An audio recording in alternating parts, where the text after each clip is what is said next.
No moment in America's yearly political calendar is so grand or so daunting as the State of the Union address, a speech the president usually delivers to a joint session of Congress early in the year. This year, President Biden is due to deliver his first State of the Union address on Tuesday.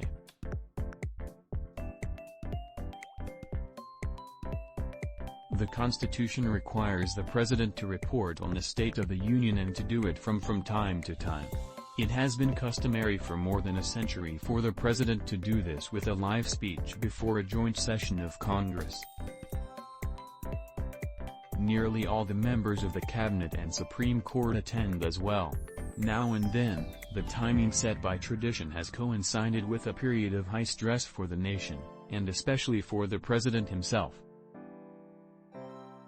And when things are especially fraught, the tension and drama in the chamber and the Capitol can be almost palpable.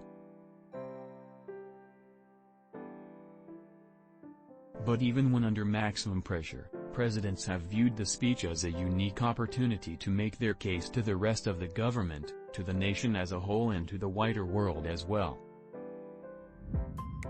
On Tuesday, Biden is expected to use this unique opportunity to elaborate on the U.S. response to Russia's invasion of Ukraine, the most severe blow to the security of Europe and the NATO alliance in the 77 years since World War II. While Americans are struggling with a 2-year-old pandemic and economic stresses of their own, the return of war in Europe adds a dire portent to the proceedings not seen in many years.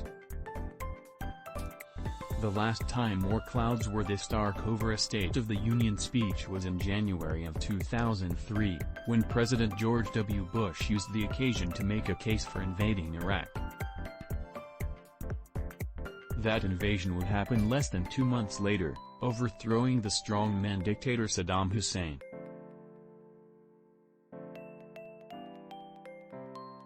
Bush argued that the Iraqi regime had been seeking a nuclear weapon and had developed other weapons of mass destruction. He said this meant the U.S. needed to use all means available, including invasion, to neutralize this threat.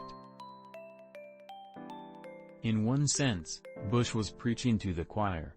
Congress had already bought into this analysis in the fall of 2002, approving an authorization for the use of military force, AUMF, against Iraq.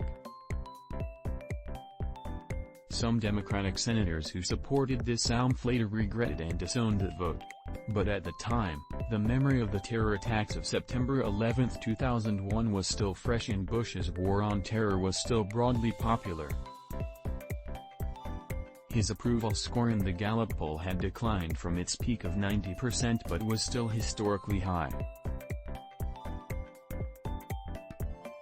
Bush had also devoted his 2002 State of the Union largely to his axis of evil analysis, identifying Iran, North Korea and Iraq as outlaw regimes that seek and possess nuclear, chemical and biological weapons. The particulars of Bush's appeal in the 2003 speech, however, would come back to haunt H.